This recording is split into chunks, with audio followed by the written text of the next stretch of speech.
Happy Valentine's, friends! This day has recently become one of my favorite holidays. It may be that I am a romantic who writes, or it may just be that I am in the happiest and safest relationship of my life. I love surprising my partner with gifts. This year, after he told me that Lego are some of his favorite gifts, I custom ordered a heart building block of our first anniversary photo. And look at this dinosaur he got for me. This little guy is just a smaller version of the dinosaur he got for me our first Valentine's together 5 years ago.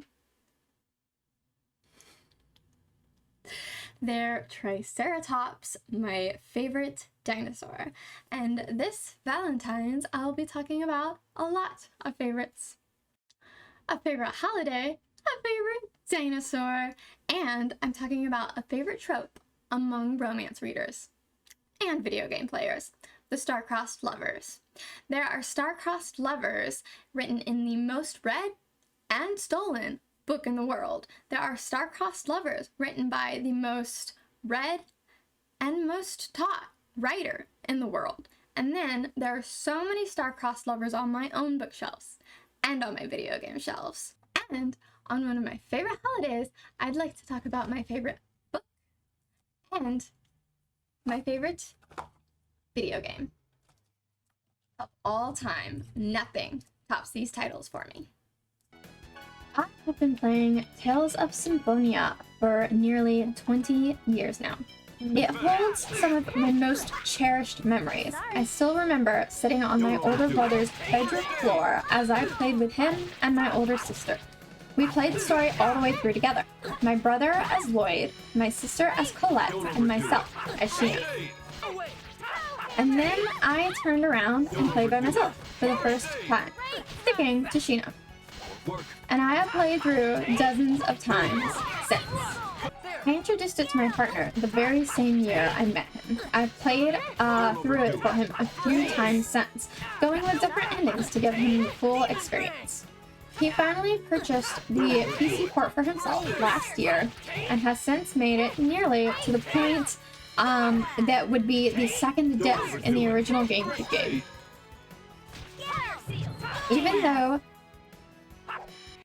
Even though story-driven games just aren't my partner's thing, he enjoys the story and often asks me to talk about the lore.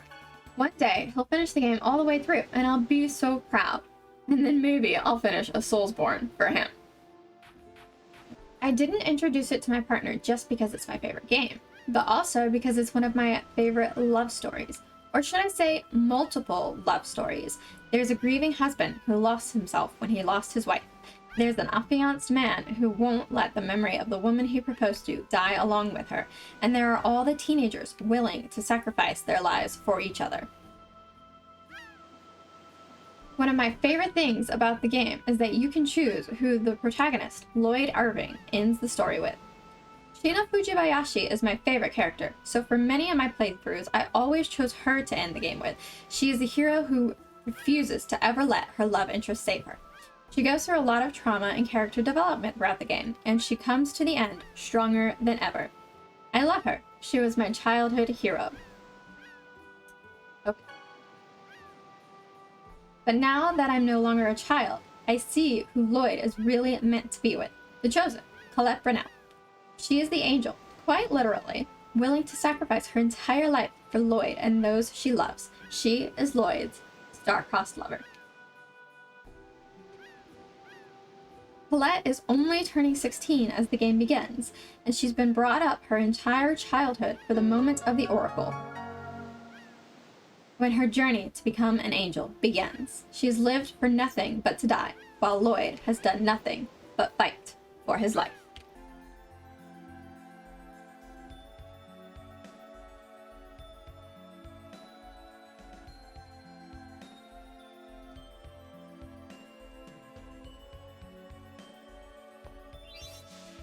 On the other side, I have been reading The Fault in Our Stars by John Green for just over 10 years. These characters mirror Lloyd and Colette. Hazel Grace Lancaster was diagnosed with thyroid cancer at the age of 13. and she has been living to die ever since. While Augustus Waters, a bone cancer survivor, who traded a leg for remission, has been fighting for his life.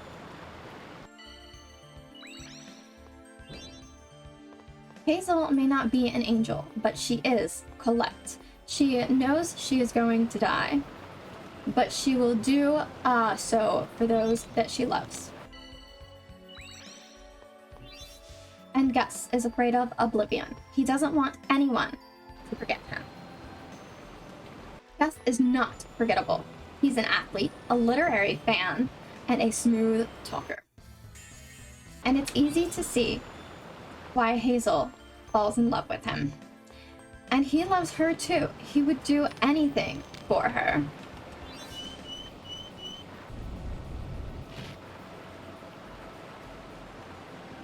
He even uses his Make-A-Wish to take her to Denmark, meet the author of the book that brought them together. It is that author that calls them star-crossed lovers. And it is during that trip that Gus tells Hazel his cancer is back. He lit up like a Christmas tree, and now he is the one dying.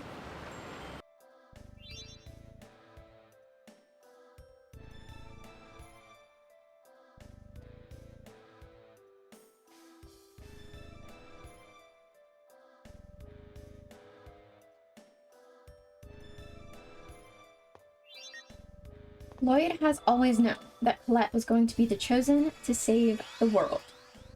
But he only learns that it's going to kill her as he travels with her. His life is no longer about fighting for himself, but fighting for her as well.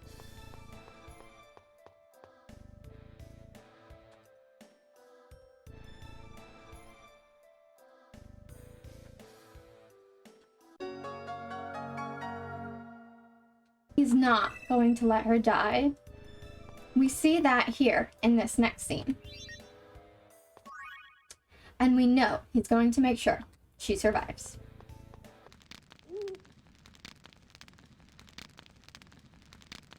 What is it, Lloyd? I thought it'd be nice for us to talk just by ourselves. Sure. Here, it's hot coffee. Thanks. Hot, isn't it? Yeah, really hot. It's actually iced coffee. What? I had Genus make it cold. Oh, yeah. Of course it's cold. I lied. It's actually hot. I knew it! How long have you been like this? You can't feel anything at all, can you? That's not true. You're lying. When you fell earlier, you already couldn't feel anything, could you? Well, but... You were bleeding like crazy, but you didn't even flinch when I squeezed your hand. I guess the secret's out. You haven't been eating lately either. I eat. Barely. You even started eating things you don't like. And that's not all. Have you been sleeping? Of course. See, my eyes aren't red or anything. Stop lying to me. You always do that fake giggle when you lie. That's not true. Is it that hard for you to trust me? No, it's not like that. I just didn't want anyone to worry. What's happening to you? I don't know, but things first got strange when I released the fire seal. I suddenly didn't want to eat anything anymore. And even when I did, it didn't have any taste. No taste? I can't hold anything down when I force myself.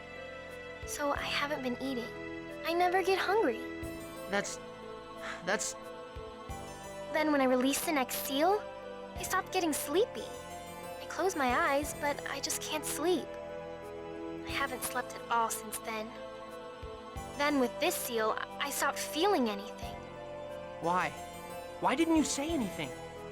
Well, I figured this is just what it means to become an angel, so I shouldn't let it get to me. This is what it means to become an angel? Not eating anymore? Not sleeping anymore? Not feeling anything anymore? But my eyes have actually gotten better. I can see really far away now. And my hearing too. I can hear even the faintest sounds really well. I can hear them so well that it's kind of painful sometimes. I'm sorry. I didn't realize what was going on at all. I'm sorry. Please don't tell the others. Why? Well, I mean, we're all on this trip together, and I want it to be fun. So, I don't want you to worry about it either, okay? You're so stupid. I'm sorry, Lloyd. Even though you're crying for me, and I'm happy, so happy I want to cry. But I can't anymore. I'm sorry.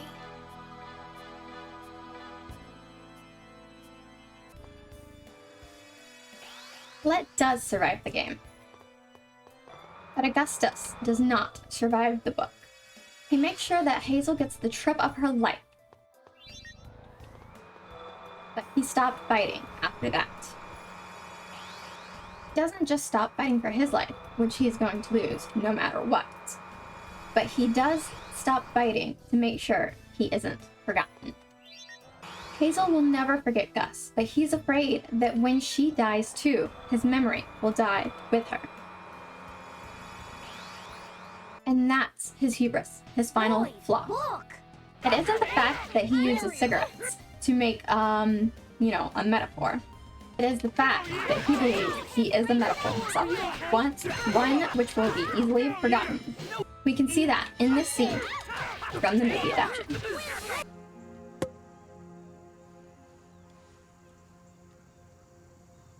What are you thinking about? Oblivion.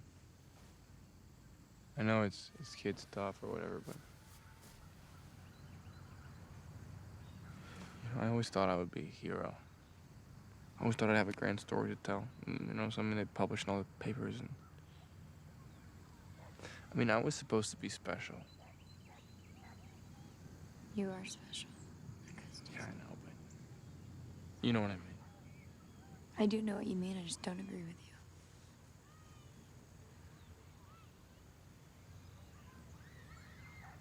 You know this obsession you have with being remembered? Don't get mad. I am mad. I'm mad because I think you're special. And is that not enough? You think that the only way to lead a meaningful life is for everyone to remember you. For everyone to love you. Guess what, Gus? This is your life, okay? This is all you get. You get me, and you get your family, and you get this world, and that's it. And if that's not enough for you, then I'm sorry, but it's not nothing.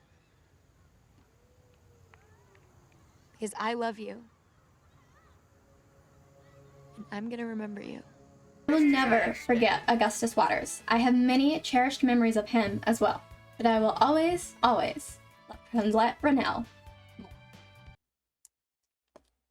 I'm in love with you, and I know that love is just a shout into the void, and that oblivion is inevitable, and that we're all doomed, and that there will come a day when all our labor has been returned to dust, and I know the sun will swallow the only earth we'll ever have, and I am in love with you.